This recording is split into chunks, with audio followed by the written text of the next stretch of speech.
Blog Talk Radio. And I'll be right here just to mess with everybody's mind. You're going to love this.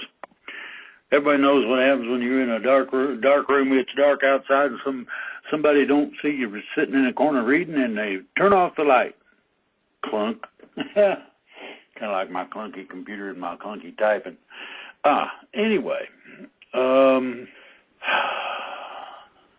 I understand there's some remodeling going on at Gitmo, and I think this song's appropriate for all those people that are about to get their tit in a ringer. So listen to this for a minute. My. There's another song out there.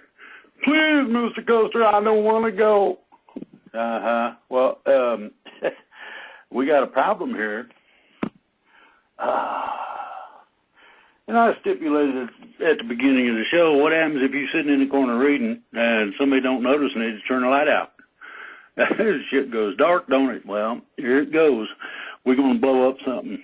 I've had about enough getting ready to formulate the National People's Army in order to take care of business if the federal government and a few other good guys, white hats, etc., don't do what they're supposed to do according to the plan. You either follow the plan or you get out of the way. It's your choice.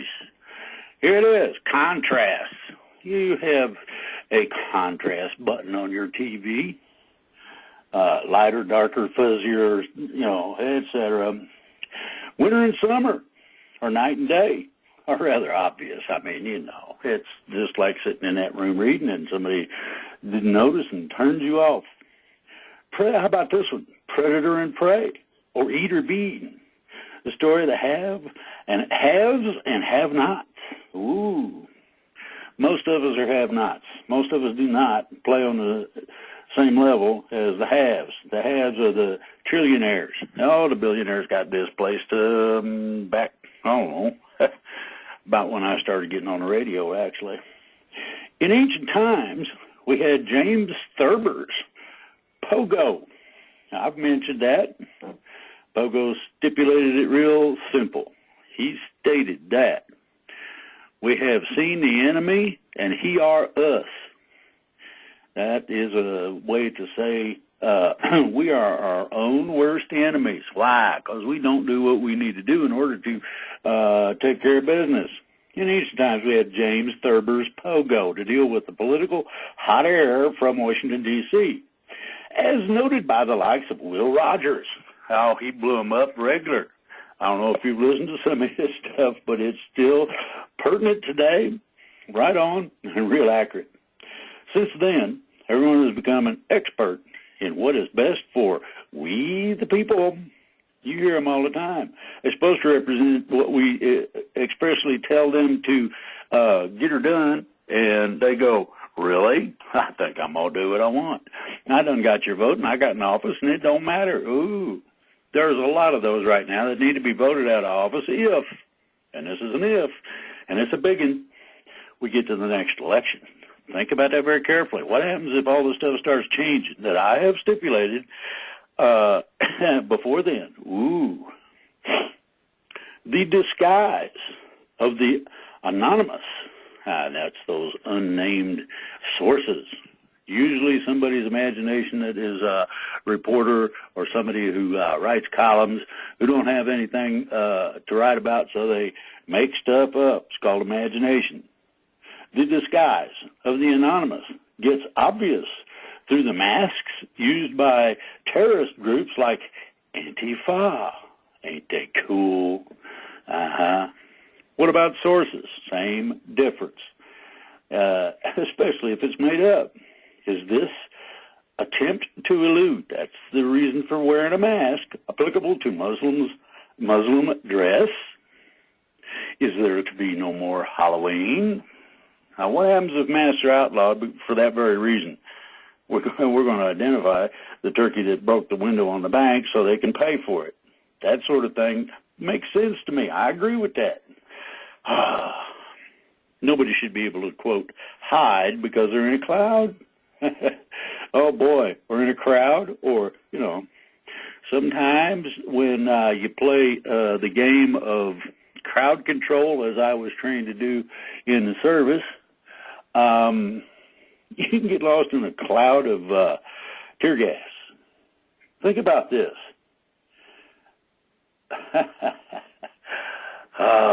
You're going to love these. They're just so neat that I can't hardly stand it, and I don't know how everybody else feels, but it gets next to me. It's kind of like cold air in the wintertime getting in your underwear sort of thing.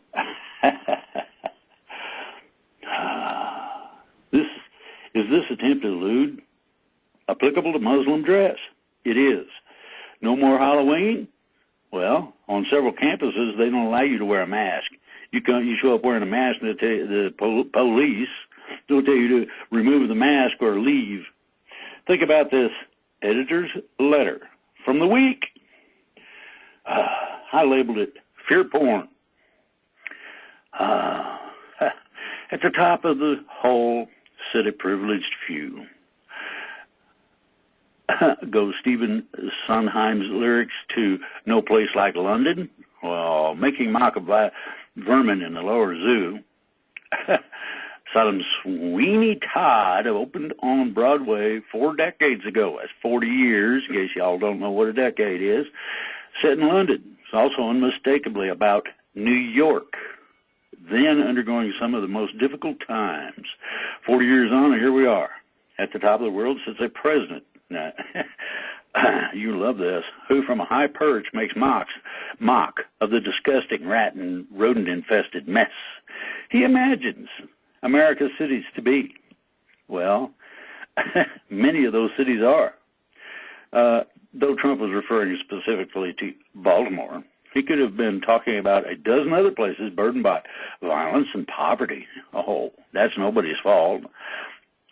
Trump's dismissive disgust for a majority black city, ooh, here goes the race card, thump, by design or natural impulse, inflamed the partisan divide over race.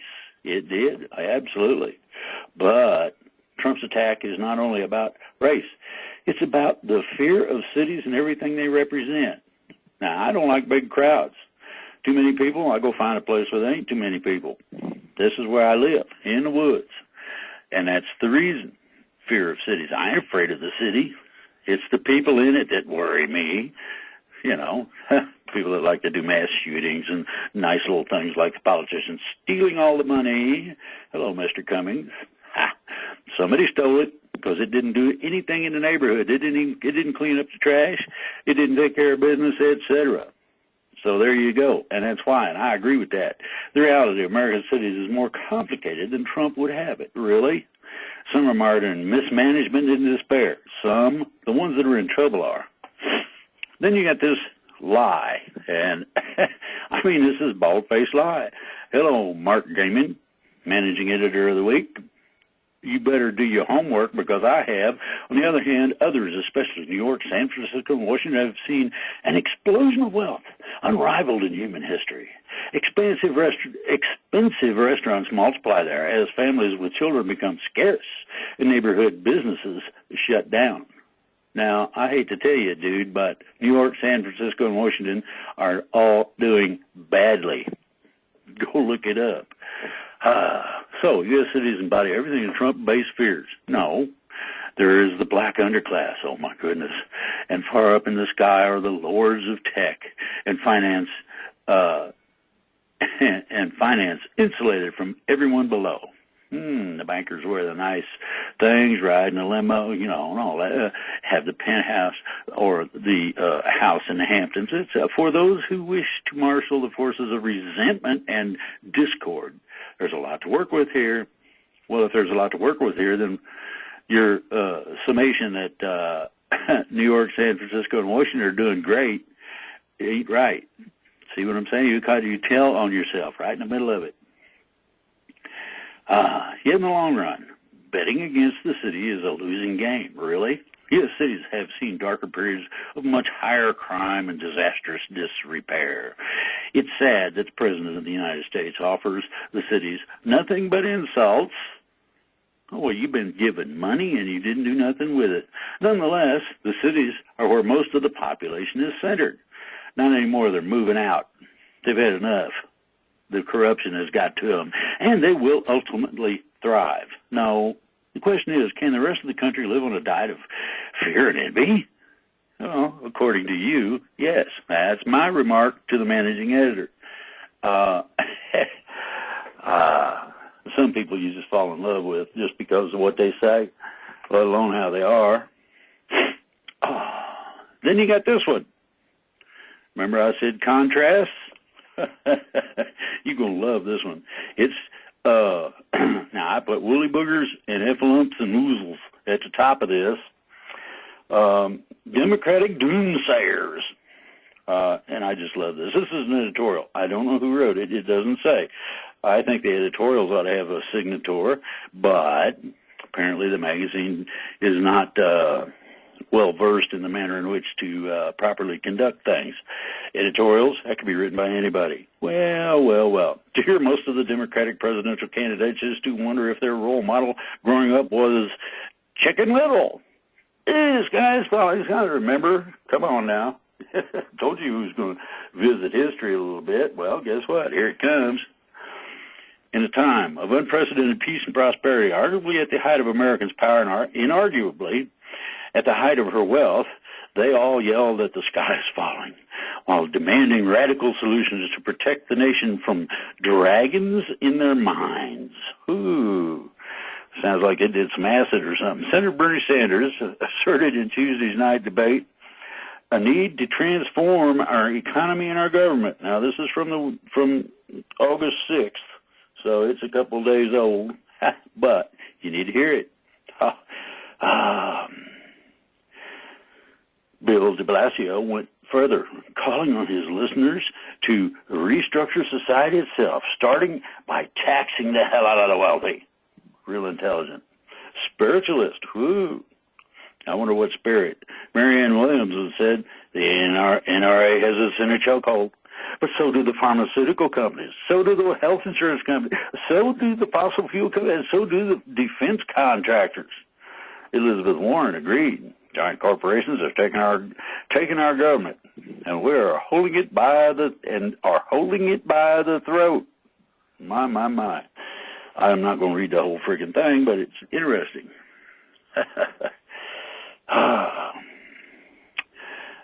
Yet, Democratic candidates talk as if America is a dystopian wasteland, straight out of science fiction.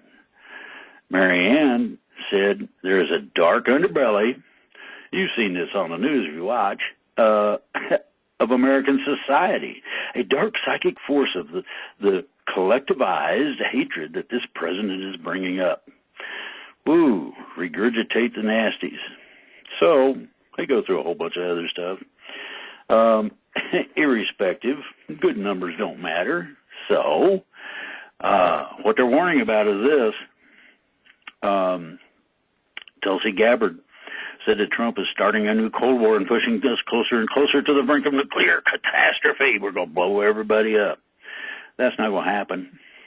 And there's reasons beyond our planetary limitations that stipulate exactly that. You ain't using nuclear weapons. Now, think about that very carefully. One more year of this, and the sky won't be falling. It will be imploding as the heavens and earth collapse to their foundations. Unless, of course, we elect a Democrat. Oh, my. Then all will be well. The earth will survive. Peace, love, and socialized medicine will reign, no matter how much chicken feed it costs. We're still feeding Chicken Little there. So, if we reject this utterly laughable and ridiculous narrative, does it make us cynics or optimists? No, just realists, ordinary people with a sense of perspective, and no personal advantage in lament that the end is nigh. Ooh. You've seen them. I don't know if you've seen them or not. Come to think of it, have you seen anybody with one of those things on them? One of them clapboards? The end is near. The end is near. Repent. In the same some point out how seriously funny this is. It started to watch out for woolly boogers and heffalumps and woozles, lions and tigers and bears. Oh my! You remember all this stuff, don't you? Winnie the Pooh and all them. Yeah, okay. How about that for contrast? Try this next one on for a really good insight as to how Hollywood wants to see things go. Oh, you mean we don't want nobody left out?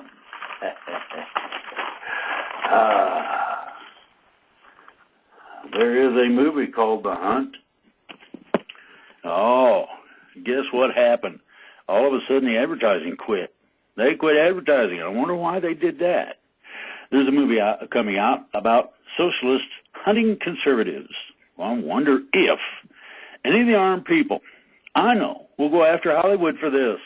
Now, you think about it. They threw the gauntlet down and said, bring it on, bad boy. Think about this very carefully. There's certain things that you do. The have and have-nots do hunt people. They've been doing that forever.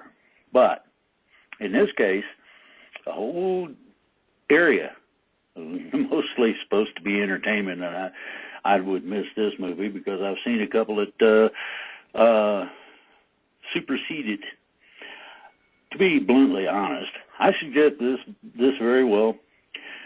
may very well be seen as pushing a few over the top. Now, we've had nutcases, whether they're MK Ultra or however that works, pull off mass shootings recently. Everybody knows about, even though the advertising has stopped. Many see this as violating the lives of the lesser. A very basic and sacred violation. Ooh. The icing on this cake is that so far, this movie is still going to be released. Ooh. Okay. Let's take this to the next level. Let's sink some boats in the process. Still going to be released. In other words, they have not canceled the release of it. Now, they ought to can it if they're smart and they want to keep Hollywood in one piece. I'm telling you, there's some nutcases out there that I can imagine all the hair stood up on their whole body. And they started making sure their weapons were cleaned, loaded, and they had a good stockpile of explosives, and they're liable to be coming your way. That's why I suggest you say, we don't think this is appropriate at this time for whatever reason. You can make one up, doesn't matter, Hollywood, and say, no, we're not going to put that out. Well, hadn't done it yet. Maybe it takes explosions and gunfire. Who knows? Just a movie? Or is this some sort of a statement? That's the question I got for all those turkeys out there that think they're so cool. Many think this is BS, that these kinds of things can't happen. Believe it or not, this kind of thing has been going on since 10,000 BC. That's the record we got. That's how far back it goes. The movie Hard Target came out in 1993. That's where Van Damme takes on these hunters, a story of hunting veterans. Well, they picked on somebody that knew how to fight back and picked the battleground. Remember the crazy non-vet stories? He went nuts. Fast forward to today, and you have a story of our new crazy vet in the movie The Hunted. That's from 2003. Oh, this is 19. So I give you an idea, 16 years old. But that other one, Hard Target, came out in 93. There's some time variation. Learning to kill. Now, this is a quote from a movie. The Hunted. Learning to kill is easy. And I mean that quite literally. It's easy to learn how to slice, dice, blow things up, and shoot people. It's not difficult, believe me. The hard part is learning how to turn it off. In other words, when you come back and you're no longer there, bingo. Now, here's something that's of my doing only. Present military suicides are because they can't turn it off. Stop the nightmares and control the triggers. A trigger is something that sets you off, makes you jump underneath the shit can and try to hide out. On my website, there's a post on PTSD. If followed, it can return control. It's up to you. It's up to the individual. How about some in print? How about some in print news? I even got some more better good news. Oh my goodness! I also got some nasties. Moderates versus progressives in Democratic debate. I haven't heard a debate yet. You haven't had pairs of people up there shouting about "I'm right" or any of that, and you're wrong, back and forth. That would be about as far as they go. Then you got we'll come back to this disgusting and infested Baltimore. The reason why Trump called it disgusting and infested, because it is coming. Trump's target, and he's the reason why. You, as the mayor, are supposed to be able to control this stuff, and you didn't do squat so far as anybody can see. Trump's ran against the disgusting city of Baltimore reveals how deeply and sincerely white supremacy, there goes that race card, is fused to his sense of the world. Well, I hate to wake you all up, but that ain't the case. You made that up, and you continue to make it up. If acknowledging Baltimore's poverty and chaos makes one a racist, then President Trump has plenty of company. I mean, they could actually give Trump some slack. That's Seth Barron in the New York Post, of all places. In a piece in March titled "The Tragedy of Baltimore," indicted the city which boasts the highest homicide and overall crime rates in the U.S. for a failure to order and governance, the likes of which few American cities have seen. We talk about third world. This is fourth world. Why? Because we let it happen, because we got a bunch of crooks that decided to take the money. Think about this. 2015, Bernie Sanders toured Cummings District and commented, "You would think that you were in a third world country." As for the supposedly telltale word infested, Cummings himself in 1999 described his own district as drug infested. Are all these people racists? Or are they all, including Trump, simply right about Baltimore? That's a good question. Now, Baltimore needs rectification. And I know that there are some good people there who would or should be able to benefit by federal monies applied to the problems, with you overseeing it. I'm talking about being so honest that you squeak when you walk.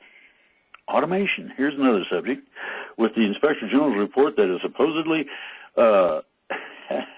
self-cleaning toilet in the Washington, D.C. metro system required more than $500,000 in maintenance over 14 years, and nonetheless has been out of service since the fall of 2017. Now, oh, man. How many people could you hire for $500,000 to clean a toilet? I mean, that thing would be sparkling. The wall construction was approved. Trump can use the military funds required to do so. Then you got the Gilroy, California festival shooting. Real simple. One of the people during the attack, someone asked, "Why are you doing this?" And the perpetrator, Logan, replied, "Because I'm really angry." Oh, so if you get mad, Mom and Dad should hide the guns. Is that what you just said? Then you got gaming in the systems. Again, how do you get your kids into better than average colleges? You cheat. If you can't bribe them, which that is now obviously out, here's what you do. Wealthy parents in the Chicago suburbs appear to have given up legal guardianship of their high school-age children to qualify them for college scholarships and financial aid. Good Lord, man. Store shooting. Disgruntled Walmart employee fatally shot 2 co-workers and wounded a police officer before he was shot and arrested. Well, they're beginning to get there and catch him. They're beginning to. Now, this ought to happen beforehand, as I have stipulated. Everyone is dirty, Washington, D.C. Slurs on tape. Ronald Reagan phoned President Nixon in 1971 to vent about African monkeys in the United Nations, as heard on tapes recorded by Nixon and revealed this week. Ooh, the Gipper wasn't exactly all of what he's supposed to have been. How about Mexico City? Israeli mobsters killed. A woman in a blonde wig opened fire in a Chinese restaurant in Mexico City this week, killing 2 Israeli mobsters in what police believe was a gang-ordered hit. Woo! How about Moscow? Everybody, I don't know if anybody is aware, but if you protest there and you don't have permission, you're screwed. Mass arrests. I've been promised that. More than 1,300 people were arrested in a violent crackdown on opposition protesters this week. And they were the battalion-wielding riot police sprayed with chemical irritants and you know, because it was an unauthorized demonstration. Oh, here we go. Nigeria, Boko Haram massacre. At least 65 people killed in northeastern Nigeria this week when gunmen on motorbikes opened fire at a funeral. Beijing, China. Well, flip it over to the other side of the world. Camps are closed.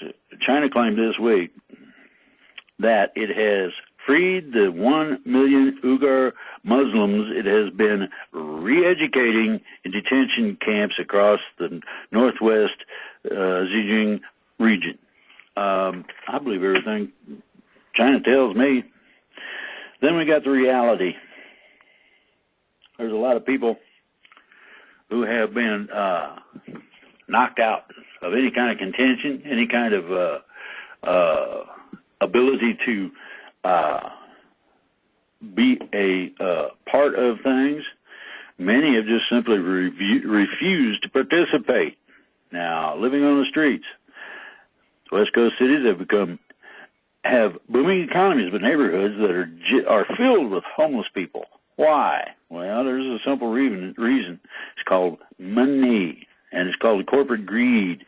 Oh, we can get this much, so we're going to do it. Well, what happens when the officials stomp on your neck with Gestapo boots and say, not anymore? That's just going to be interesting. In some neighborhoods, people live as if in third world slums. In L.A., tent cities line freeway underpasses, armies of rats stoke fears of disease, and thousands of homeless people share a dozen toilets. Thousands share a dozen toilets. In San Francisco, drug needles and garbage line the streets. And the city employees, 4 full-time workers, employ full-time workers to sweep up feces. That's human crap in piles. And it's getting worse. L.A. jumped 12% in terms of homelessness this year. Frisco, 17% over the past 2 years. But still, what's driving the problem? I put a money sign up there. L.A. household income grew 23%, while the median rent increased 67%. A person must earn. Now, think about this carefully, and ain't nobody qualifies I know of real recently, $47.52 an hour, more than triple the minimum wage to afford the average monthly rent of $2,471. That don't count utilities. Hello. Severely rent burdened. In Oakland, homelessness has exploded by 47% since 2017 across the bridge in San Francisco. The median one-bedroom apartment now rents for $36.90. Woo! Now, you want to get into this? It's real simple to get into this. 75% of LA's homeless are unsheltered, as are about 70% in San Francisco. They may not even have a tent. They're probably just sleeping outside. In 2007, Los Angeles officials agreed to stop enforcing an ordinance banning sleeping on the sidewalk. That allows as many as 10,000 people to live in the 50-block district known as Skid Row, a dystopian encampment where assaults and robberies run rampant. In Seattle, just up the coast, in Seattle, city officials say that the majority of homeless people are hooked on opioids. Okay? 80% are believed to have a substance abuse disorder. In L.A., homeless people smoke crystal meth and stay awake at night so they can fend off thieves and assailants, as well as some rats. Other kinds of rats. You got 4-legged and the 2-legged. San Francisco employs a crew to pick up used syringes 12 hours a day, collecting more than 140,000 in the past year. What can be done? Spending a lot of money. Private and public organizations in the Seattle metro area spend $1 billion each year fighting homelessness. Nearly $88,000 for every homeless person. Oh, good Lord, why don't you dinks get real and rent them an apartment? Last year, L.A. spent $619 million to bring 20,000 people off the streets. Now, I hate to tell you, but that's, that's unbelievable. Buildings. Low-income housing always generates powerful, not my backyard opposition among existing homeowners, fear it will hurt their property values. But without any more affordable apartments, homelessness can't be reduced. And here we go. This is the red box, the era of hostile architecture. Keep the homeless from camping. Business owners in L.A. are adopting aggressive tactics to keep the homeless away from camping out near their front doors. Some are putting large arrays of cactus plants, thorny rose bushes, even metal spikes on the sidewalks. And Hungarian Cultural Alliance, this happens to be next door to a food bank. I'm sorry, I really like your place, but the street is unacceptable. Imagine that. In cities plagued by street dwellers, hostile architecture is increasingly used to drive the homeless away. Well, fences with extra armrests to prevent laying down, boulders placed under bridges, grates raised off the ground. Chris Homenberg, an activist for the homeless in L.A., says people getting out of sight does nothing to fix the problem. Then you got some fun and games. Al Franken's delusional defenders of Senator Al Franken are perhaps the single most embarrassing group of allegedly progressive people in the Democratic coalition. That's Amanda Marcotte. Okay. They demand Franken's resignation. My. And they say he's 8 accusations of sexual impropriety, a victim of Me Too hysteria, and quoted saying they regret demanding his resignation, but he earned it. If Franken had stayed to fight the allegations, he'd have sat on the Judiciary Committee for Brett Kavanaugh's confirmation hearings. Think about that. Republicans would have had an irrefutable piece of evidence that Democrats take sexual abuse seriously only if it benefits them politically. Consider that. That's generally political take on things. Sanders' socialist hypocrisy. I mark these just because. Oh my, Bernie Sanders' presidential campaign is colliding with socialist reality. He's a public embarrassment. Sanders promised Americans free college tuition, free prescription drugs, and universal child care. If he gave his workers all that, his campaign would quickly run out of cash. The trouble with socialism is it eventually runs out of other people's money. That's right. You don't think they put their own lunch money in the pot, do you? Greece. Oh, we stepped outside the into the foreign nations. Greece. I'm gonna play a song and get done with this coughing and sneezing. This is one about America. The Greeks have begun electing snake oil salesmen. Oh, really? Far-right Greek Solution Party is coming in.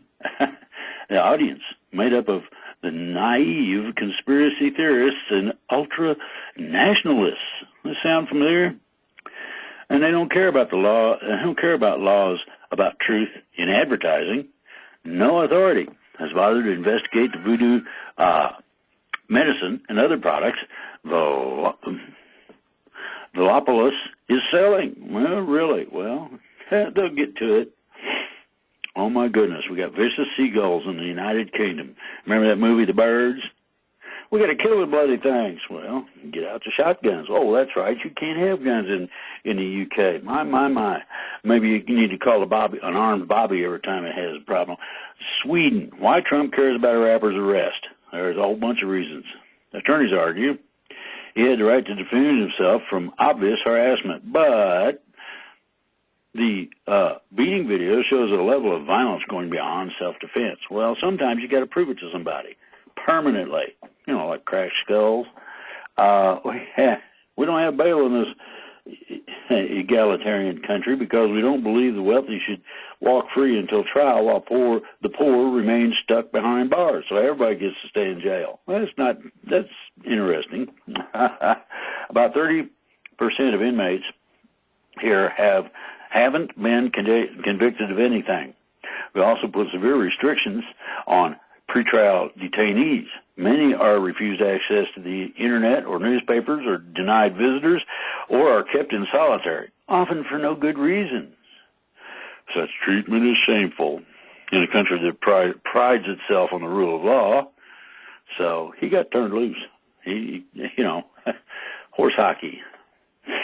Well, China, how to quell the Hong Kong protests. They're going to use military force. You guys keep it up. Radicals are playing a dangerous game, said Beijing Global Times. They want to topple Lam and establish opposition-dominated political structure manipulated by the U.S. and Western forces. That's not true. They want to be autonomous. They're tired of everybody telling them what to do, just like all of us. These riots have provided mainlanders with a useful negative example demonstrating how fragile social solidarity is under the Western system. I think it's you that provided the bad part. Colombia, cursed with a culture of killing.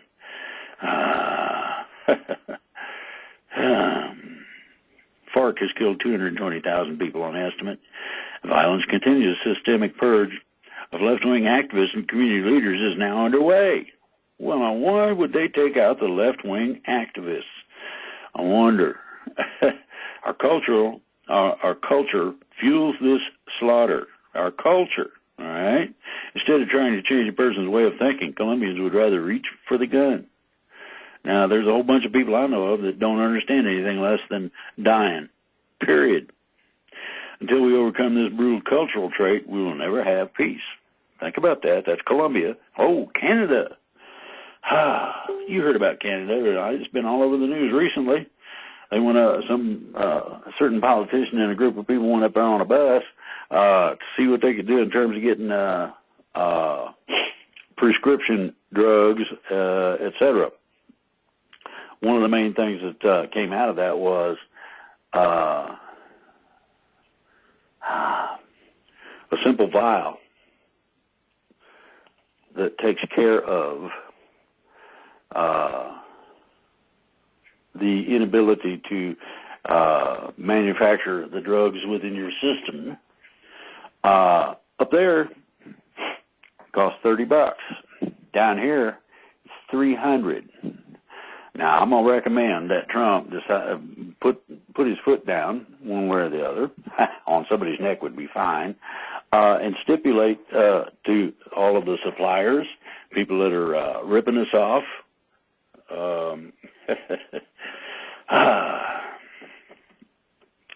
That you got a choice.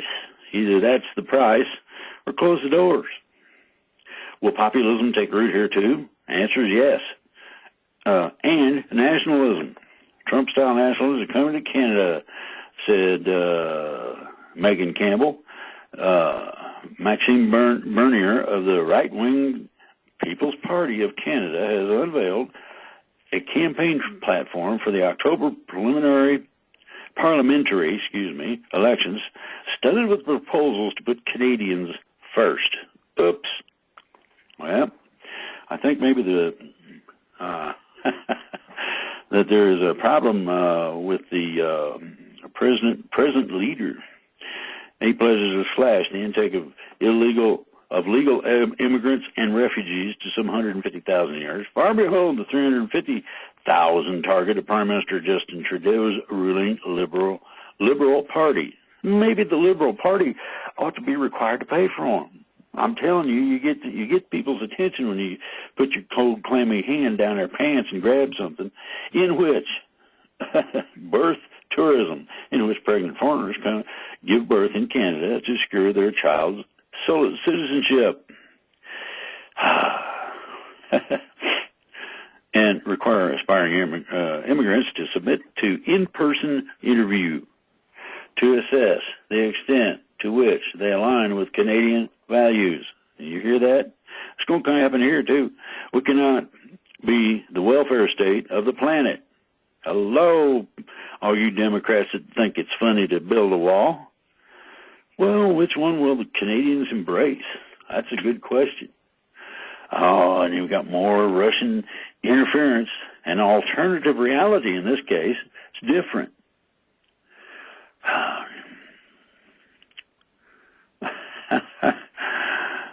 The FBI has arrested about 100 people on domestic terrorism charges so far this fiscal year. That's the FBI. You ought to see how many that the CIA turns over. And that's FBI Director Christopher Wason says most of the arrests were related to white supremacist activity. Well, that means you guys are done. FBI and CIA, deep state. There's collusion in plain sight, collusion between Russia and the Democratic Party. Oh, my goodness. Attorney General William Barr has launched an investigation into whether FBI, CIA, and Obama administration officials abused their power. You'll never have a more important assignment, and that's it. Glaring hole at the core.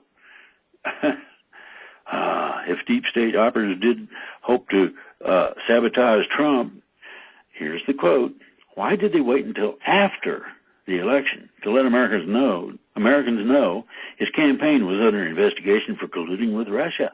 That's a good question. Republicans are no longer interested in evidence, facts, or logic. That's true. You guys don't possess any of that. This is perhaps the most alarming testament yet to Trump's total conquest of the party. Horse hockey. Trump does his best to influence in a proper direction. And one of the ways he's doing that is he's cutting people out of the regulatory automatic acceptance. Food stamps, cutting 3 million recipients. You don't need it. Currently, those who apply for other forms of public assistance can be automatically enrolled in the Supplemental Nutritional Assistance Program, or SNAP. Shouldn't be that way. Common sense, not cruelty. Oh, Wall Street Journal. In practice, it has allowed states greedy for federal dollars to do end runs around the rules and keep as many people as possible on the dole, regardless of need. I sound like those people that are giving up guardianship so that their kids can get the federal funds. In some cases, officials counted passing out a brochure or calling toll-free hotline numbers for child care or transportation assistance as tantamount to the participants receiving benefits, thus cross-qualifying them for food stamps as well. A phone call? Now, reducing it as $9.4 billion over 5 years. That's right in the area of $2 billion a year. $2 billion. Charge of widespread abuse is a lie. Well, you don't have no proof, Mr. Hilzik of the Los Angeles Times. If you did, you could impeach Trump. And, oh, you ain't got it. Well, won't you just shut up? Yeah, that's right. I said it. Proved. The only thing Undercenter proved, okay, largely based on a stunt by Minnesota millionaire Robert Undercenter, who collected about $5,300 over 19 months in SNAP benefits. All he proved was a determined individual can commit fraud on the U.S. government. Ooh, well, go after him. Force him to pay it back, and to maybe sponsor some people. There is a perverse irony in Trump's SNAP cuts, said David Super in the New York Times. The money saved will help offset nearly $2 trillion tax cut. That's true. Then we come to Barr. Now, this is a combinational setup, long-term planning. The new arrests will call for the death penalty. Why does he want executions? It's not for the reason you think. Cruelty is the point. Yeah, right. Well, we owe it to the victims and their families to carry forward the sentences imposed in our justice system, Barr said. Some people commit crimes so awful that, as a society, we have an obligation to kill them. Now, you know, what do you mean you chopped up little kids? Well, maybe somebody needs to chop him up. I mean, it's a simple equal exchange deal. Mueller, was his testimony a dud? Yes. Thomas Jefferson, quoted in the Portland, Maine Press Herald. Thomas Jefferson, a little rebellion now and then, is a good thing, and as necessary as in the political world as storms in the physical. I got a whole bunch of cartoons that are pretty cool. One of them I really like. Moderate Democrat is standing there looking like a donkey, and you got the four horsemen of the apocalypse, and the mouth of this house says, "We think you're kind of deplorable, too." Yup. The interesting things that are going on is this. There is a manner in which our natural environment takes care of things that ain't supposed to be here. You'll hear a lot of things on ET shows and whatnot or whatever that aren't exactly correct. They're saying that the viruses and the new diseases and whatnot are being dropped on us. Well, that's true, but you look at the Black Death and look at the reports of UFOs, and there was black dust being dropped by the UFOs in the areas where where the flare-up was. Unlike a virus, which typically radiates out from one source, the fungus emerged simultaneously in multiple counties, including the U.S., multiple countries, in the U.S., India, and South Africa. Now, I'm sorry, but that is a bioweapon that's been planted. Capiche? Gut bacteria linked to ALS may play a role in the development of motor neuron disease. May sonic attacks change brains. They say it's mass hysteria. Well, the people that hear it ain't playing games with you. And most of this stuff is anything but nice. Now, there's a whole bunch of shit that I've been finding in a variety of magazines that doesn't have nothing to do with anything of any consequence. Massive data breach at Capital One. Security. There isn't any. Forget it. About 37% of homeowners have paid off their mortgages according to Zillow data analysis. An increase of 5.5% this last decade, even as the median price of home has gone up more than 60%. A state with the nation's highest rate of mortgage-free owners is right where I live, West Virginia, here in the woods. Yes, indeedy. Why? Well, you can buy a piece of land and build a cabin out of the standing trees and live pretty much free. Here's what the experts say. Cities versus homeowners. Fines have become a big and rapidly growing business for cash-starved cities. States, cities, and counties collected $15.3 billion in fines and forfeitures in 2016, a 44% jump from a decade earlier. Some cities have especially aggressive ticketing practices. In Dunedin, Florida, one woman was fined $103,000 plus for growing vegetation, for overgrown vegetation in a stagnant swimming pool at a house she had actually vacated. Her name remained on the property records. While her foreclosure was finalized, the city kept fining her. Another 33 homeowners owe the city more than $20,000 in penalties, mainly for violating laws that prohibit grasses taller than 10 inches, recreational vehicles parked on streets at certain hours, or sightings and bricks that don't match. Wonderful. Amazon's real estate deal. Ooh. Amazon is offering customers as much as $5,000 to use a service that helps prospective home buyers find realtors. Really? Help its brokers separate the closers from the looky-loos.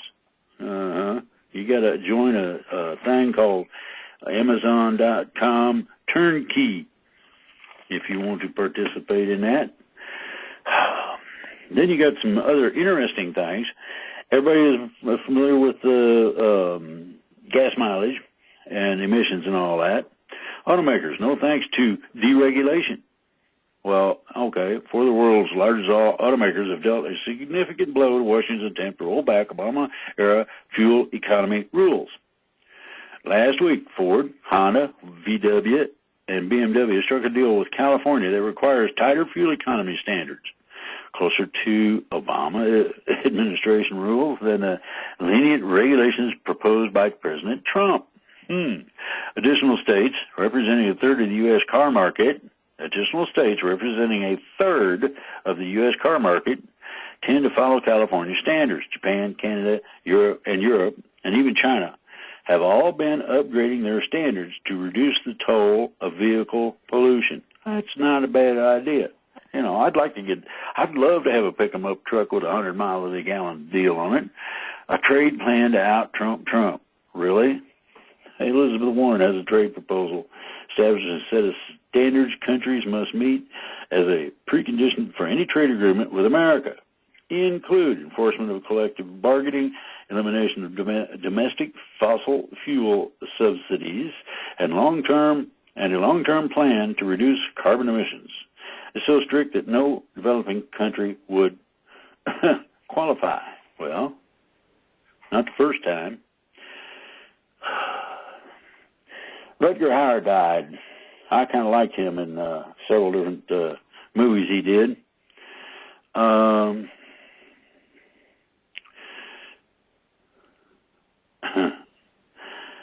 Here we go, Replicant. This is what the movie deals with, and it's got a stipulation in it that everybody should pay attention to. In the film's climactic scene, a dying Betty, that's what he was playing, describes the interstellar wonders he's seen, lamenting that all those moments will be lost in time like tears in the rain. Whew. How about some good news? Right here in West Virginia, they're doing stuff. They're not sitting around waiting for somebody else to say, now, sure you can. As Kinfolk Farms hosts an open house. This was from August 1st, so it's a bit old, but as the first large operation hemp farm in Pocahontas County, Kinfolk Farms LLC in Hillsboro is a good place to look for answers to questions about emerging hemp industry in West Virginia. Kinfolk Farms. Remember that name. I'm pretty sure they're going to be on the top of a whole bunch of good lists here pretty quick. They're doing what needs to be done in the right manner. It don't take much. Let's see what else I got here. I got a whole bunch of good stuff, fun stuff. I about crack a I almost whiz my jeans. I just about get my drawers wet when some of these things come across my, Now, we get back to the basis of some things here. And I'm gonna, at the end of the reading the magazines, I'm going to give you some good news. Now, I know you need some good news. Why nationalism won't go away. That's Washington Examiner for August 6th. It's outdated, but not too terrible old. In 2015, Bernie Sanders sat down with Vox Ezra Klein for an interview. Klein says, I think that if you take global poverty that seriously, okay, it leads you to conclusions that the U.S. are considered out of the political bounds. Things like sharply rising level of immigration we permit, even up to the level of open borders, Klein said. Sanders cut him off. Open borders? He scoffed. No, that's a Koch brothers proposal. Think about that very carefully. Really, Klein? And Sanders says, of course. That's a right-wing proposal which says essentially there is no United States. Bear that in mind. Everybody agrees that you can't have a country, an individual sovereign state, without it. Edmund Burke Foundation. Oh, boy.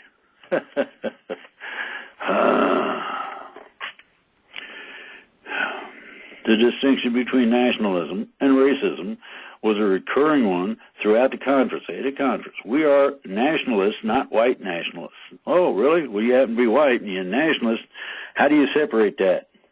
The new nationalism is about far more than immigration, and some of it would be entirely familiar to liberals. Ooh, so you are liberal, okay. I can't recall the threat of socialism being mentioned at the 3-day conference. Now, this guy attended this conference, okay. Tucker Carlson, keynote speaker. His message that identity politics is a distraction while elites pick your pocket, and that's pretty freaking true. But still, identity politics is reality to a lot of people. They actually literally, honestly, wholeheartedly believe in it, okay? The idea that America's most vulnerable should come before those of other countries is not only heterodox, it's considered downright racist. Well, fine. Then maybe these people that attended this forum can take care of all these tens of thousands who come through every month. Oh, you can't do that. 9/11, your pay grade ain't that high. Then it ain't racist to tell them no. America can no longer afford that shit. It's just that simple. The new nationalists do embrace the idea that there is one main culture that determines the destiny of a nation. What is needed for the establishment of a stable and free state is a majority nation whose cultural dominance is plain and unquestioned, and against which resistance appears to be futile. Oh my goodness! And I heard that the socialists were going to come out, guns blazing, and get rid of all of the people that happen to be conservative. Oppression of minorities. Oh my God! This focus is on the majority. This focus on the majority culture is hard to swallow. For new nationalists, America's dominant culture is a Christian one. Religious minorities are peripheral, and at least some diversity. And at least for some, diversity is not an objective good to be pursued or even cherished. They got these boxes with big red print, and I marked this one. The new nationalists also oppose free markets and Wall Street's influence on politics and are deeply concerned about the poor. Really? You ain't proved that yet. Broken communities falling prey to the opioid epidemic and the abandonment of the workers by both the major political parties. Well, maybe there needs to be a big reset. The main threat, this is Tucker Carlson now, the main threat to live your life as you wish doesn't come from the government anymore, but from the private sector. Oh, thought police.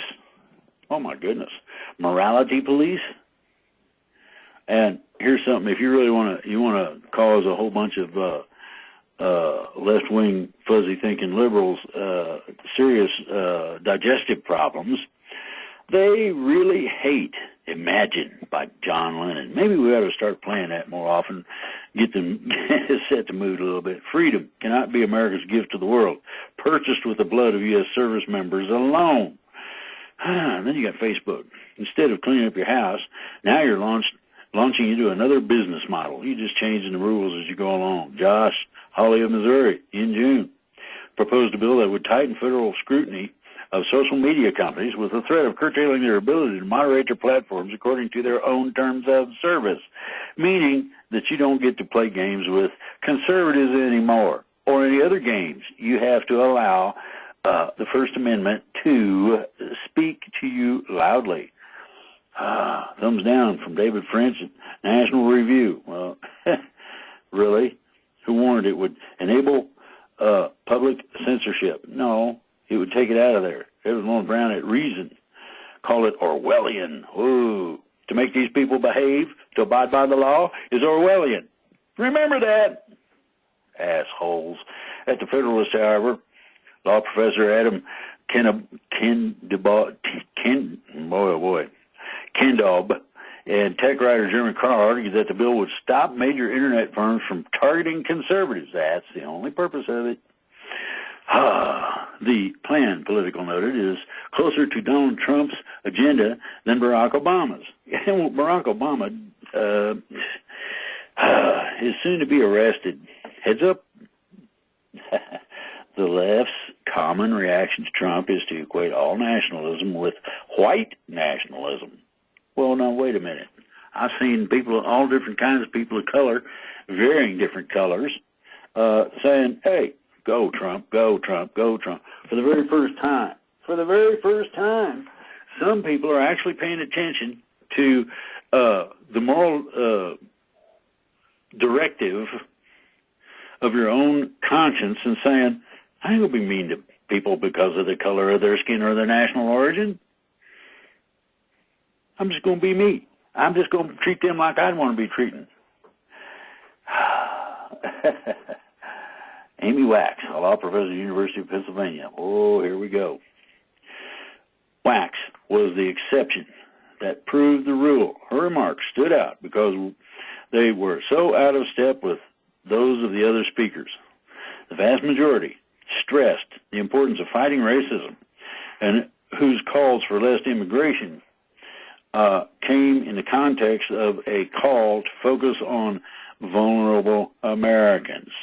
That sounds pretty, they got at least had one person in there that said something correct. The emotion and moral bias grounded in the membership is just unbelievable. I mean, it's several pages. I'm not going to read the whole freaking thing. Failing to engage nationalism seriously risks ceding the intellectual playing field to conservatives for a generation on an issue that won't go away just because it is ignored. No stuff. Well, I hate to tell you, but your intellectuality doesn't cut it. Then and now, nukes. 74 years ago, the United States became the first and only country ever to use nuclear weapons in war. Today, it is the bad guys such as North Korea, Iran, terrorist organizations that pose a nuclear threat, really. At one time, the deterrent effect of mutual assured destruction made nuclear weapons the mainstay of peace. You don't want to just you don't want to just kill everything. Joshua. Remember Joshua? The computer in the 1983 Cold War film War Games couldn't win a game of global thermonuclear war with itself, concluding the only winning move was not to play. Now, Buttigieg fails his way to political stardom. I'm gonna leave that poor boy alone. He's got more problems than the Clintons do. Clintons actually had to close down part of their pay-to-play program with the foundation and everything. Think about this very carefully now. Simply on the basis that the problem, in fact, was people quit giving it. They quit giving it up to them. Senate GOP rolls past Democrats on asylum. Oh, Senate Republicans who have long avowed that the nation's asylum laws are the main cause of the recent massive surge of illegal immigration over the southern border are pushing ahead with a fix without the support of Democrats. Ooh, at least start the negotiating that would lead to a bipartisan bill to stem the surge. That's the objective. Chuck Schumer of New York, who will be a key negotiator on spending bills, said House Democrats, who are in the majority, would never accept this. Oh, well, what happens if you're not given any choice, Chuck? Think about that very carefully. It's coming. For us not to change our laws, we are aiding and abetting a system that puts people like this at risk. That's the people coming here. Here we go. Here's Bedard, and he does pretty good with this one. Mike Pence marshaling conservatives for Trump 2020. The vice president is marshaling conservatives with a steady outreach effort that is even bringing in some of the never-Trumpers who have switched over. Think about that. Never-Trumper Eric Erickson's huge resurgent gathering. Having been a vocal member of Never Trump in 2020, I hope it sends a signal that a lot of us who didn't support the red president in 2016 are doing so now, and it might help others do the same. Remember I told you walk away and all these other things are beginning to have an effect? Well, guess what? The money's drying up for the Democrats too. We exist to win over the next generation. This is not about just winning an election. The reason that we need to win a generation is so that we can continue with our freedoms. That is the main crux of the whole thing. Ooh, I found a goodie. You're going to love this one. No grill zone. Downtime. Can you imagine this? I want you to think about this very carefully. New left-wing movement. Well, to honor all of these, this no grill zone, I think I will play a song. All right. There we go. I got to read this. I mean, this is Life and Art. It comes under Life and Arts in the Washington Examiner if you want to know where it's at. It says downtime. No grill zone. Eric Felton. Dude, you're a great writer. I love this. There's a new left-wing movement to promote urban density and combat suburban sprawl. Activists want to eliminate zoning laws across the country that restrict many neighborhoods to single-family housing. They want to move a guest into your extra bedroom, the basement, or whatever.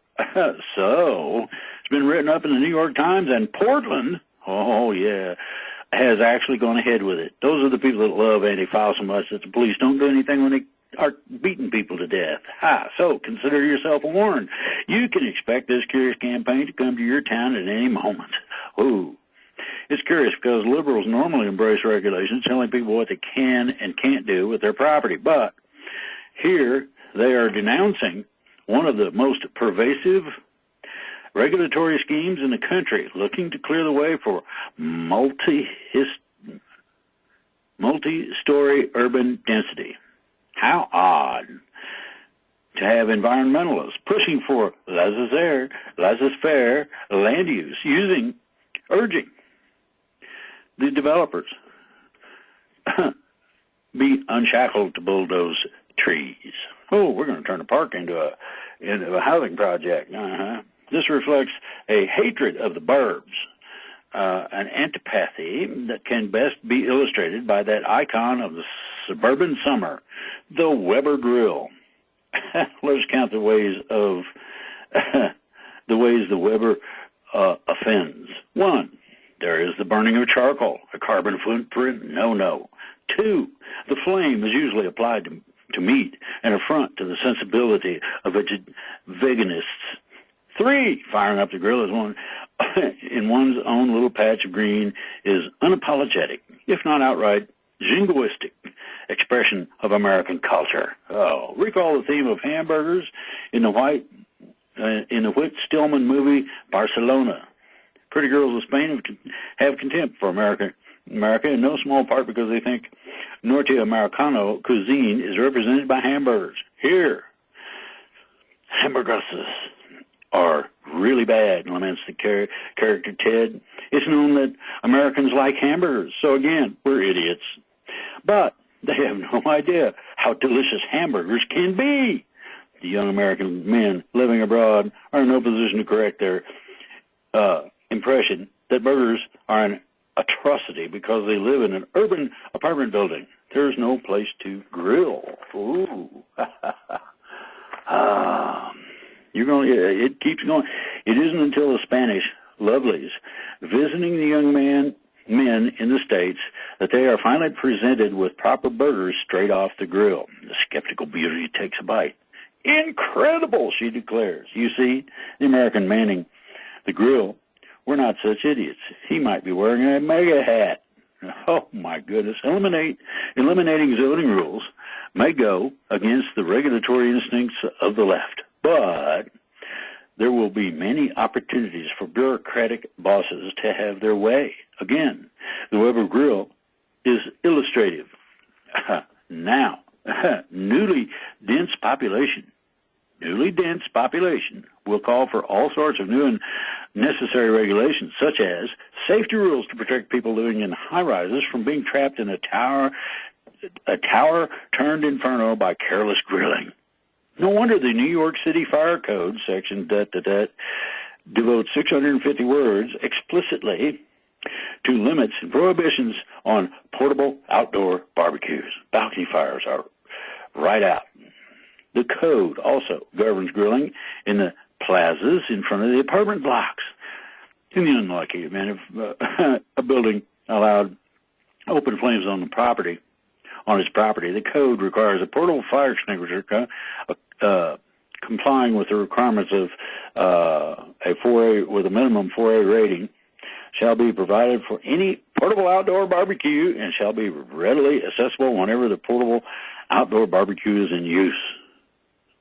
Now, this guy says, I have no intention of answering to a fire marshal about whether I am complying with the requirements of FC 906, which is one reason I'm happy to live in a house with a yard, if for no better reason than the defense of my Weber and the freedom for which it stands. I'm going to pay attention to any sneaky efforts to eviscerate single-family home zoning rules here in the District of Columbia. In the meantime, I'm going to do something that would be criminally foolhardy anywhere but in one's own yard with one's own grill. I'm going to make the perfect steak Pittsburgh. I'll get a nice hot fire of hardwood charcoal going, then drop a stick of butter on the grate. It will melt and soon combust. Into the butter-fueled conflagration, I'll toss a thick strip steak. Soon it will be butter-charred on the outside and rare on the inside. This is my own yard behind my own house. I intend to enjoy it in the shade of trees I planted myself. Now, that's a nice statement for freedom in a whole bunch of different ways that I thought was pretty comical. Then we got a book, and you're going to like this. It's called Panic Attack. That's the name of the book. And yet the title of the article is Zillennial Zeitgeist. And I went, oh, yeah. Young radicals in the age of Trump examine the activism of millennials and Gen Z, a combined cohort he refers to as Zillennials, and finds it wearing illiberal, caustic, fundamentally unlike the fondly remembered activist movements of decades past. Yeah, going for rights and all that. Anyway, tells the story of two extremes: woke, intersectional, safe space progressivism, and red-pilled identitarian right-wing populism. Where they come from, what happens when they clash, and why they ultimately depend on each other. Ooh, yeah, if you haven't got a counterpoint, then what's the point of having a point to begin with? Though their political views differ, activists in the progressive left and white nationalist alt-right share similar hostilities to free speech. Ooh. Established authorities and elites and classical liberal ideals of tolerance and open debate. You couldn't get the neither group is adept at it or much concerned with bridge building without drawing moral equivalence between the two. The insidious symbiosis.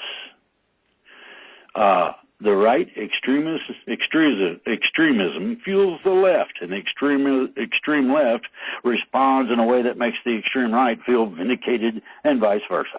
Oh, a psychological profile of zillennial activists. Oh, Black Lives Matter, Antifa, Me Too, feminists, trans activists, Parkland students, and the alt-right are all considered at length, among other social change agents and activist movements. Two developments were critical in shaping zillennial activism. First, and you're going to love this,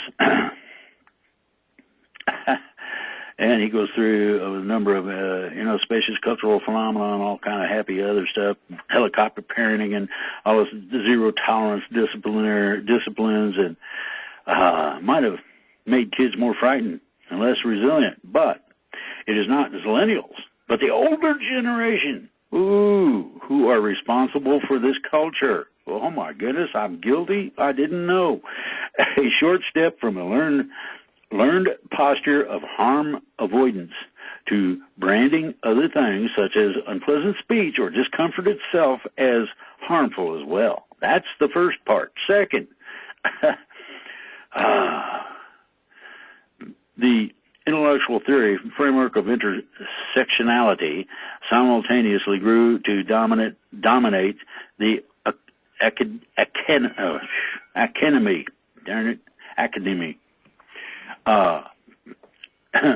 providing a common language and operating system of the progressive left. Put simply, intersectionality means that various kinds of oppression, racism, sexism, homophobia, transphobia, economic inequality, and others are simultaneously distinct from each other and inherently linked. Every new iteration of oppression that is added to the list, such as sizeism, body shaming, and of course capitalism, must also be uniformly denounced by intersectionality's woke adherents. Two factors: safety and culture, and intersectionality. Undergird a host of leftist phenomena on campus and off, from microaggressions and biased response teams to trigger warnings and the rise of self-diagnosed trauma and mental health problems. And you got dogma. Here it is. Identification of paleoconservatism is the intellectual precursor to the alt-right. The alt-right has drawn from all corners of the ideological spectrum, including libertarianism and Marxism. The alt-right, that's us, the alt-right movement seems to have an allure among those Americans whom Walter Russell Mead categorized as Jacksonians. I'll be a Jacksonian. Screw everybody else. Elizabeth Warren, policy fraud. Yeah, she gets a whole bunch of shit wrong, a whole lot. Oh, then I got a big old ad. And then I got this one. All right. Good one. This is from Zito, a feminist activist. Rats infest our cities, but there are bigger barriers to a better life. Elijah Cummings, better to have a few rats than to be one. You are a rat, Elijah. Why do I say that? And I say that without reservation for the simple fact that you allowed millions of dollars to be wasted or put in people's pockets who didn't deserve it. They are primarily challenges created by the loss of adherence to values and the lack of access to opportunities. That's where the problem lies, and you didn't use the money to create any opportunities. Where we find a lack of commitment to and resultant abandonment of the traditional institutions of our society, such as our schools, businesses, churches, and families, is where we find generational poverty, violence, addiction, and lack of opportunity. That's, work, dignity. I mean, when people become isolated by choice or loss from these most traditional and basic institutions of our society, they fall into a desperate cycle of despair from which it can be incredibly difficult to recover. Many people die from it. Instead of using these problems as political sledgehammers to crush their opponents, they should use these problems to draw us together and rally us as a people around the need to reinstate the values that made our society great, and support those institutions with the public and private resources necessary to see them flourish in challenged communities. She got that right on, 100%. Oh, boy. Hannon. Boris Johnson is no Donald Trump, but he could be. I just took a whole article and brought it down to 3 words. And then you got Vladimir Kara-Murza, 59 to 19. He embodied post-Soviet Russia's hopes and contradictions. Now, that means he was an activist. And the problem is that his cause of death was not immediately reported and remains unknown. What does that mean? That's pretty simple. It means simply that somebody suicided the man. All right. If somebody grabs something that to them is critical to their well-being, something that they have a talent for, what does that person believe that is so different from everybody else? What's going on? Okay. Well, there's a simple thing going on right now, and John Mellencamp put it to song. It's only 3.5 minutes. It's well worth a listen. Listen to what it says, because there's a lot of people going through this right now. Imagine that. Anybody going through foreclosure? Well, how about this? Would you believe that California got it right?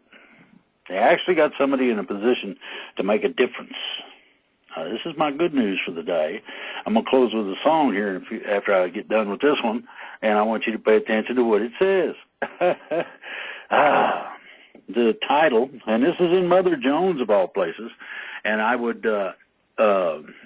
recommend Mother Jones if anybody out there is affiliated with it. More of this is what we need. More answers. Well, everybody knows about the horse hockey that I just went through in the magazines, where everybody hates everybody because they're different, or they like a different politician, or whatever the case may be. But this one here, and it says minor victories. I say this is major. I think it may be only one of many, but the title is Approach the Bench. And I marked it, please do. This is a great article. They got it right. What about redemption and forgiveness? Think about this very carefully. From a legal standpoint, from the bench, from Compton, California.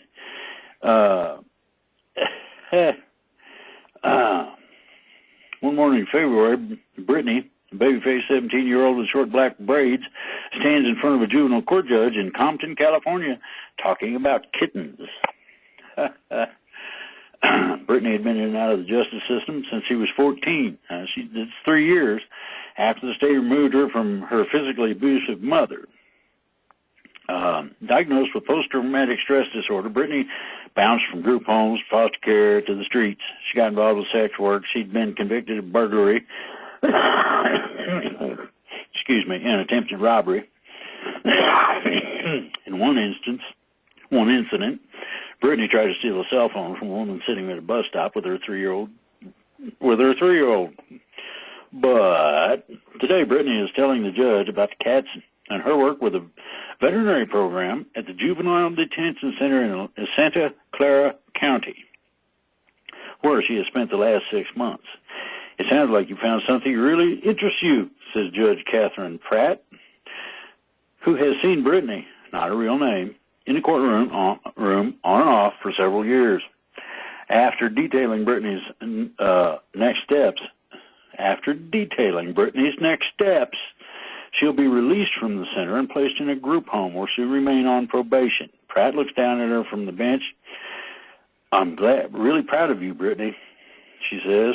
I hope you're proud of yourself. Brittany flashes a wide grin. Okay, here's what it is. This is the STAR Court, Succeeding Through Achievement and Resilience, a groundbreaking program for sex trafficked victims under 18 and those at risk of being trafficked who have gotten caught up in the legal system for crimes like robbery or assault. As in typical juvenile courts, Pratt doles out sentences to kids, most of whom are girls, but that's it. The similarities end there. her courtroom feels more like a counseling session than a judicial hearing. You need to definitely pay attention to this. Squarely focused on rehabilitation, social workers bring cupcakes for girls' birthdays. This is juvenile court now. Remember that. Pratt often attends their high school graduations and gives Walmart or grocery store gift cards to girls who are trying to get back on their feet after having every aspect of their lives controlled by a pimp. What can we do for you? Is a common question from Pratt. If girls fulfill the condition Pratt sets, going to school, getting a job, staying out of trouble, their criminal records may be wiped clean. Their criminal records may be wiped clean. That's big. Pratt created the court in 2012 based on the premise that children who have been sold for sex aren't like other juvenile defendants, and that the trauma of their experiences should be taken into account when considering their cases. And a growing body of research supports it.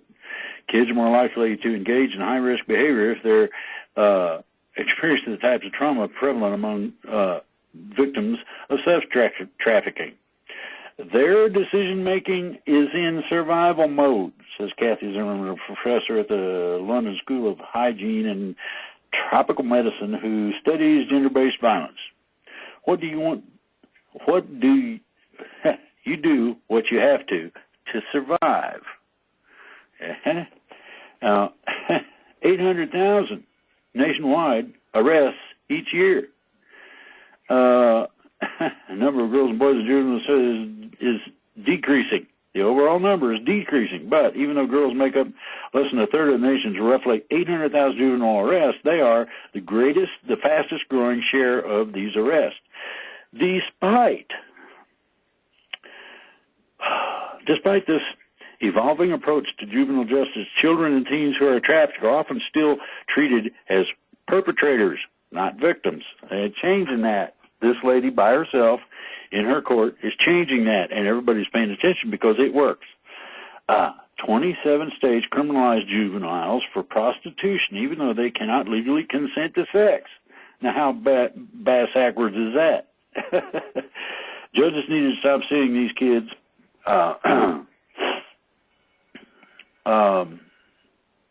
as bad girls and understand that these are victims of child sexual abuse. That's Executive Director of Rights for Girls, a human rights organization focused on ending gender-based violence. We have a long way to go. An exception to this criminalizing impulse is the Star Court, where girls are diverted from traditional juvenile courts to be sentenced, or if they're already serving a sentence, to access the counseling and other resources Pratt's court offers. The girls' hearings, which happen as frequently as every month, usually start with a casual, off-the-record check-in with Pratt. They go into the chambers and talk about it. Girls are accompanied by a lawyer and often a host of social workers and representatives from the support programs that work with the court. Pratt, who plays a hybrid role of judge, mentor, and therapist, sees herself as one of the few people in the system whom girls can trust. Someone who's honest, straightforward, and consistent.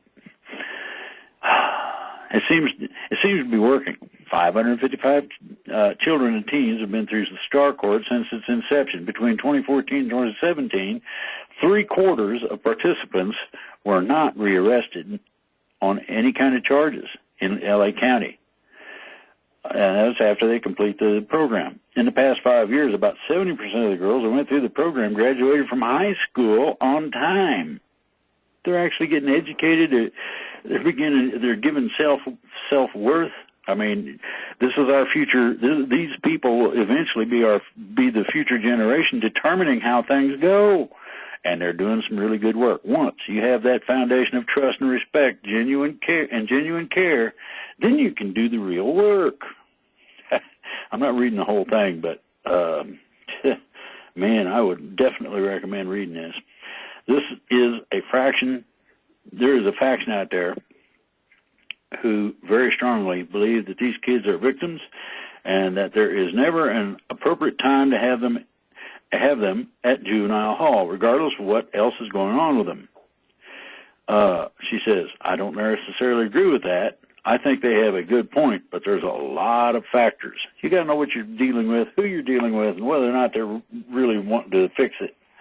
One of the girls, think about this on the morning of Brittany's hearing, I visit Pratt in her office as she reviews her docket for the day. She expects to see 10 young women. Girls often pop in unannounced, check in, or just say hello. One of the girls on the list is Erin, a 16-year-old who was arrested for theft 5 times before she came under Pratt's supervision 2 years ago. In the courtroom, Erin, a pseudonym, excitedly tells the judge about her new job at Goodwill and her latest report card, 2 A's and 2 B's.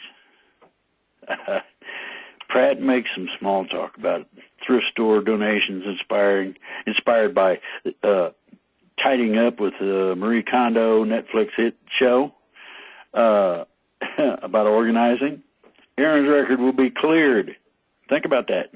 You can go through the juvenile justice system and have your record cleared. I'm very proud of you. Can I have a hug? Pratt asks. She steps down from a bench and gets that hug. Now, Mother Jones, you need to point all these things out a whole lot more so. This is toward the, this ought to be headline news. It really should. I think it's awesome. I think it's something that everybody should strive to accomplish in their own area. Now, you heard Brain on the Scarecrow. Did you listen to what it says? Did you really hear the words? Well, maybe this one will inspire somebody. Here's what you got, and I'm seriously, this is what you got. We have the capability.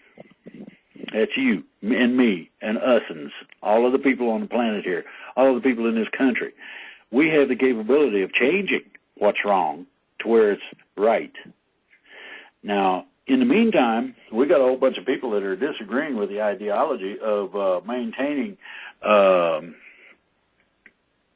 status quo system that, quite honestly and literally, abuses people in varying ways. If somebody's unhappy, help cheer them up. But listen to this. I think you'll like the ideology, and you have to understand, this person's hurting me. That's where part of the reference in the song comes from. Listen up. Oh, yeah. You thought everything was done with. Well, I'm not going to necessarily close things up. He's doing your show, the open range now. Reading 20 magazines a week already. Try to not laugh on air at Kent Dunn. Yeah, I agree. He's not to be ridiculed. When will the Vatican and Black Pope be exposed? Already has, Roger. It's not something that stuck, okay? Will we have any arrests this year? That will be reported in the news media. They're already going on. The mass arrests definitely will be on mainstream media.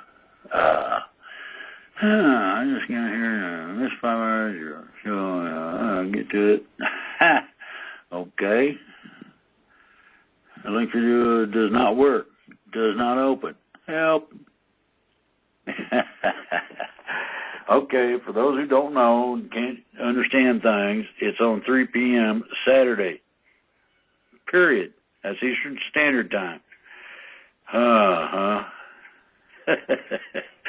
No, the healing site that Drake talks about.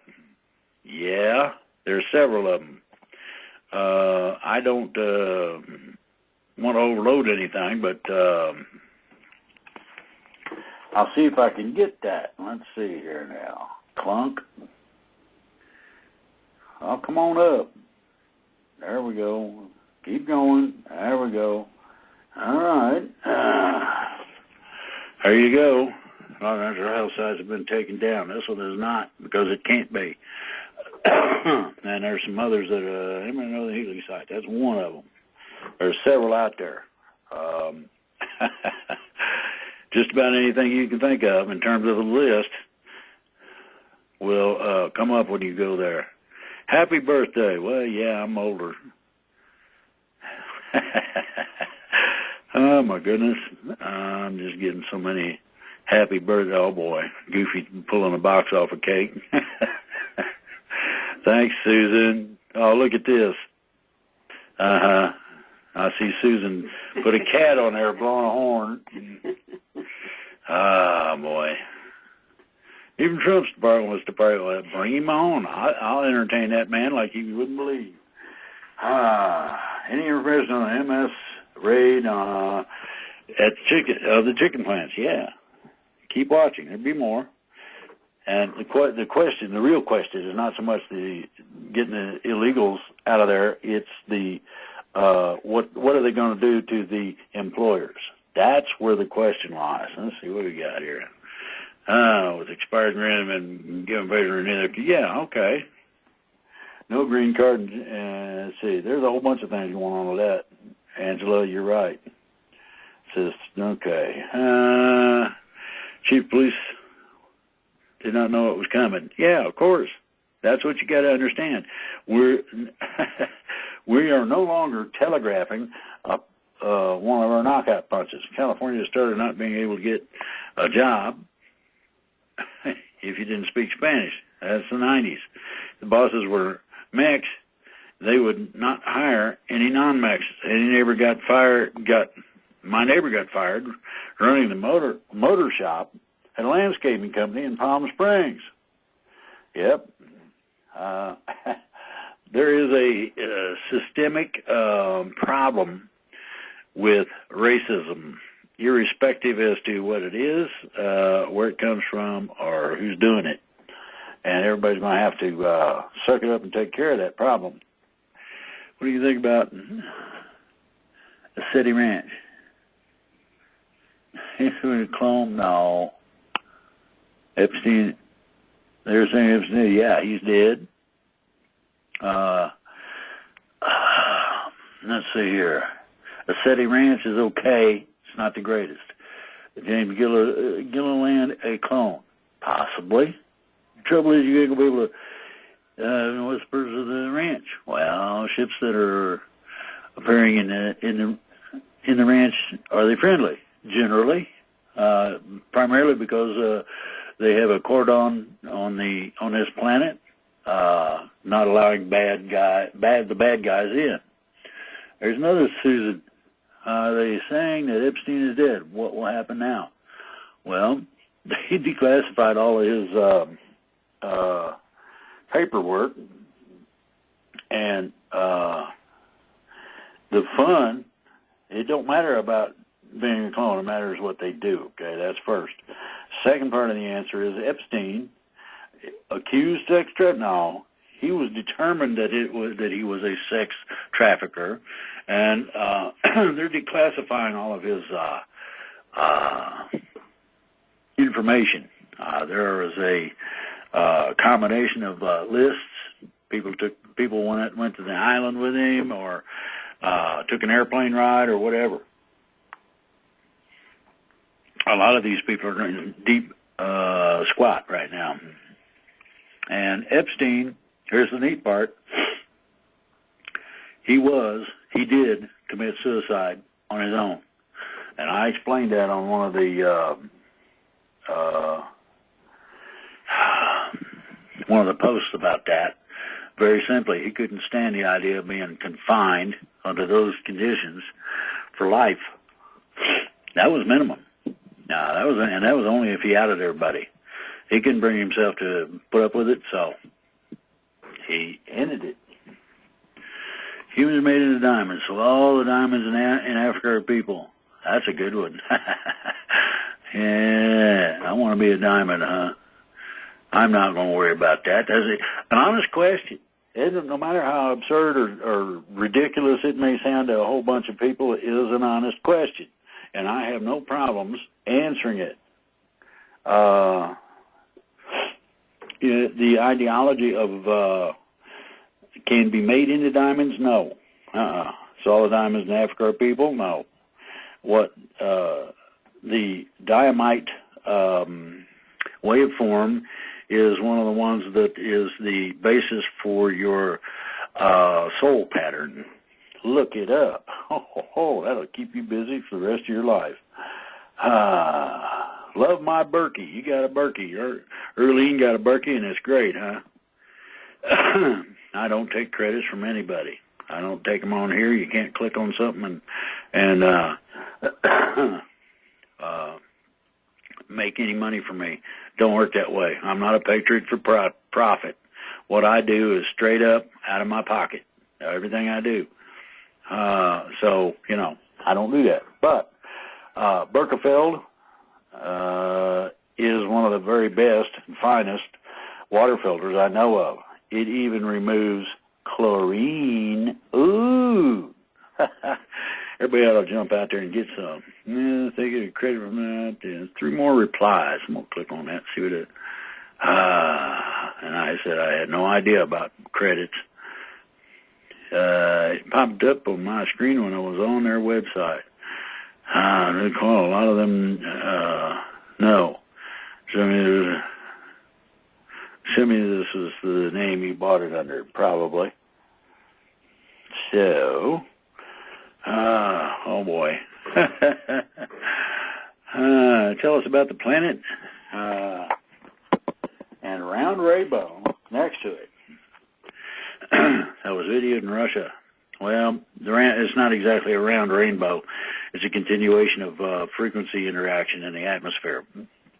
Oh, lovely. That was a simple question, man. The place that it was videoed from in Russia happens to be at the right angle to capture it on video, that's all. Was Epstein suicided? No. He did that on his own. What are the cyclones? Another used to be entity race, but I heard that they converted over to something similar to a Terminator type machine sort of deal, so that they'd be able to live for longer, pretty much. They're no threat. Birthday yesterday? Yes, I did. Oh, Marilyn had a birthday too. Oh, my goodness. And I got a happy birthday cupcake from Arlene. Thank you.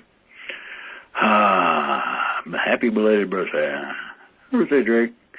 And born and came to assist. Well, that's everybody's thing, okay, is one primary directive. 2 important days, the most important days in your life, as has been stated, is the day you were born and the day you find out why. Everybody has a mission to perform, and we need to find out what we do, what we're supposed to be doing. Inside of Epstein's suicide. Okay, James, I'm going to write this down. It was Epstein did it on his own.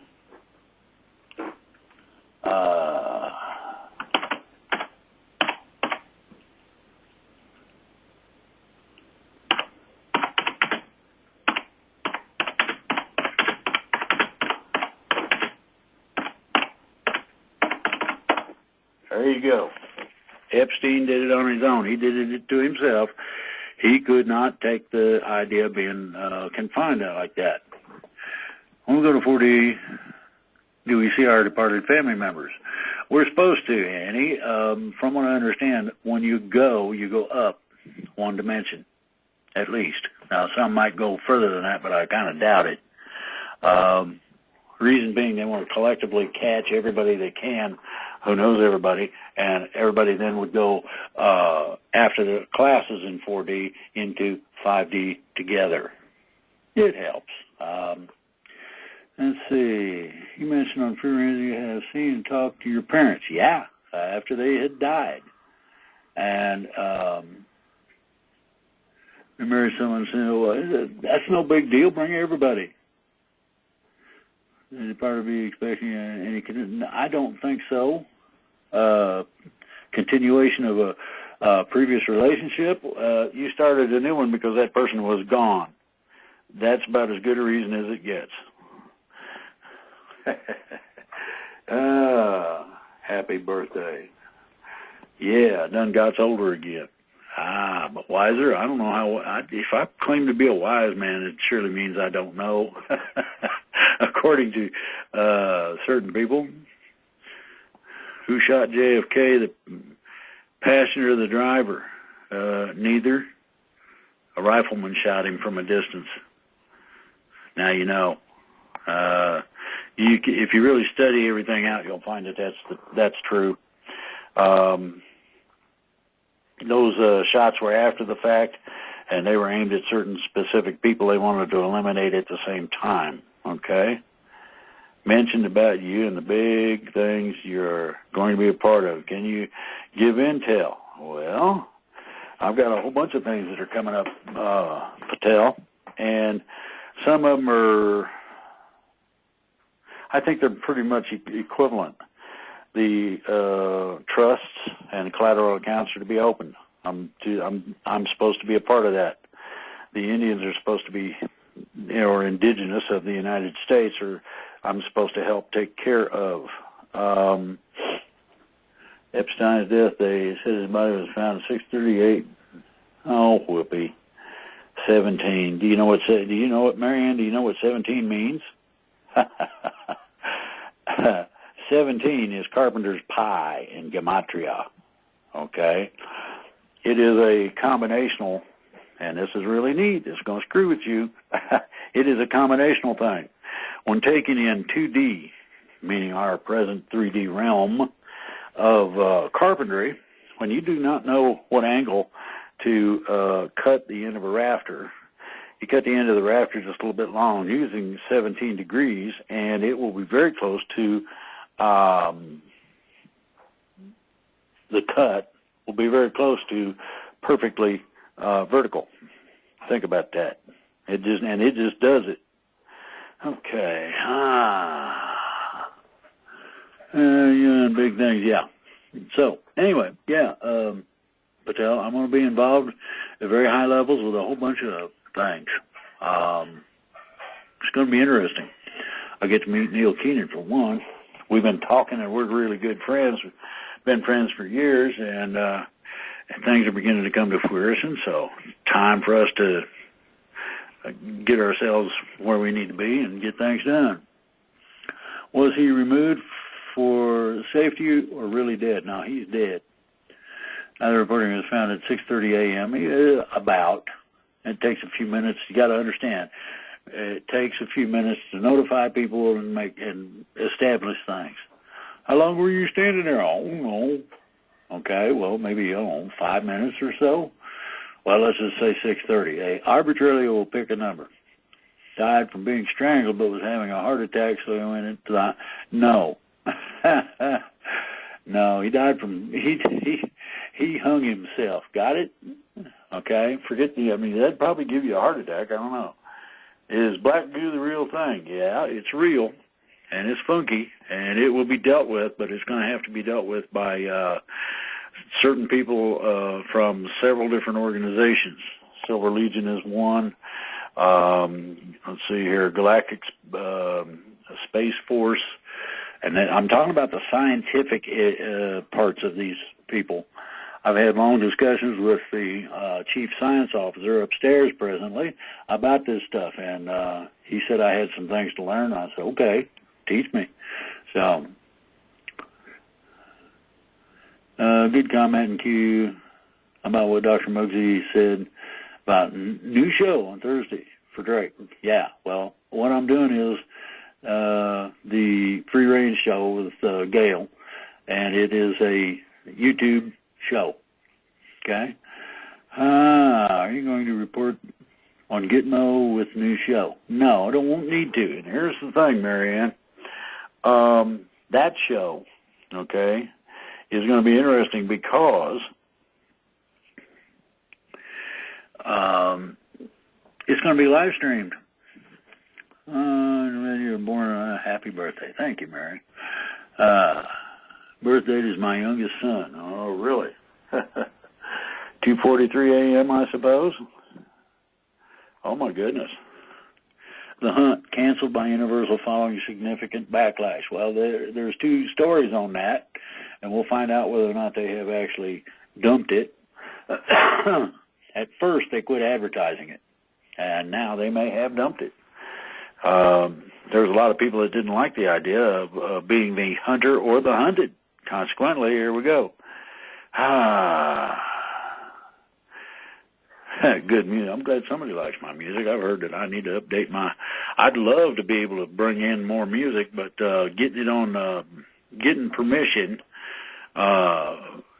or getting a copy of some of the songs I'd like to use, and then being able to put them on Blog Talk is difficult.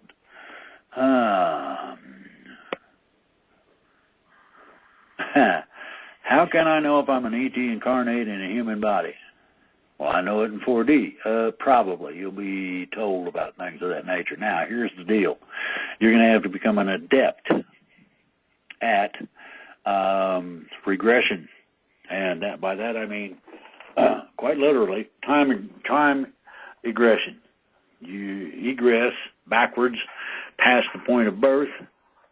And there may be a huge amount of time between your being inserted, if you were kept in one let's see here, one relation between your spiritual and your soul life. If so, then you can figure that out as you go, and it will tell you if you're an ET. You will know if you're an ET incarnate. Generally, most people are not. There's not that many of us on the planet. Let's see. I heard a comment from someone who professed being a dominant contactee, namely any civilization. Third density, fourth density, that practice what we call on this planet abortion, would not survive after about 120 years. No. Lifespan does not agree with it. Is not a penalty. It's not used that way.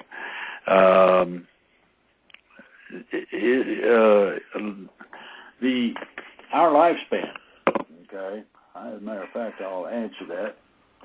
Our present lifespan is supposed to be somewhere in the neighborhood of 1,800 years. Stolen by bad ETs. Oops.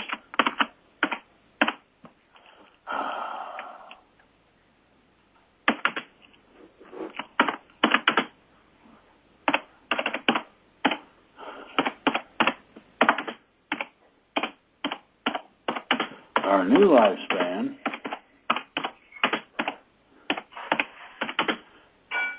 can be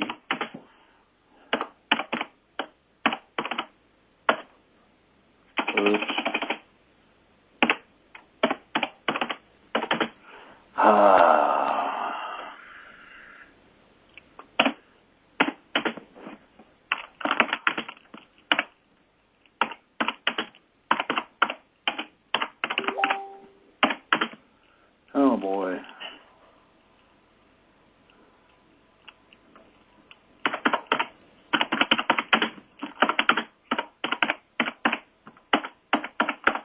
Okay. Our present lifespan is supposed to be about 1,800 years, Tim. That was our natural, oh my. That was our natural lifespan. Stolen by ETs that suppressed that. Okay, they genetically modified us to make sure that we did not attain that, because they were afraid that if we lived that long, we'd learn enough to be able to combat them or be an adversary to them. Now, you got to remember. Oh man, happy belly button day.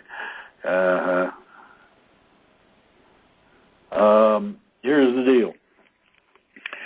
Around 300 years, give or take, in terms of longevity, an individual realizes what their condition is and what they're being subject to, and the bad ETs would have been on the short end of the stick, big time. We, as a people, as a race, and I'm talking about the whole of the human race, would have risen up against them at around 500 years of age. And we would probably have about somewhere in the neighborhood of maybe a 3 to 5 year war, if that long. Still got the 1800 years, okay? Then the good ETs could come in, and if accepted, the new lifespan would be between 30K and several hundred K years. That's thousands. So there's one ET that I'm aware of that's well over 300,000 years old. Then there are some who are no longer subject to age in any way, shape, or form. Authorities gained all the evidence, testimony they need from Epstein. No. No. The evidence is contained in his flight records and attendance records. Those have been, we got those right off the top. Apparent suicide in jail cell. Yeah, he committed suicide, Jan. He did, not somebody else. Do a cover song, we'll be able to put it on Blog Talk.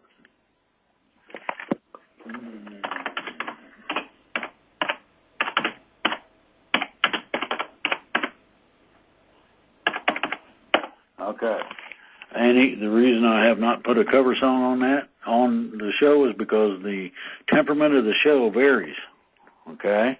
Sometimes you have a really nice, good feeling, great, whoopity-doo happy show, and sometimes it'll be nasty. You do CS down free range. No, did it on Thursday. Okay? Now, whether they put it up or not, I don't know. I sing some of the songs you like to play. I'm glad you enjoy them, Annie. Well, look, everybody, I've answered the questions, and I've tried to bring you some kind of insights into what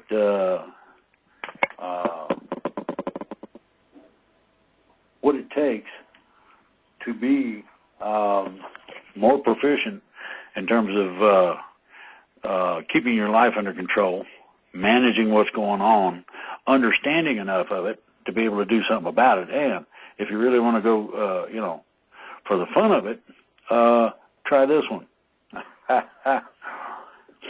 Read between the lines.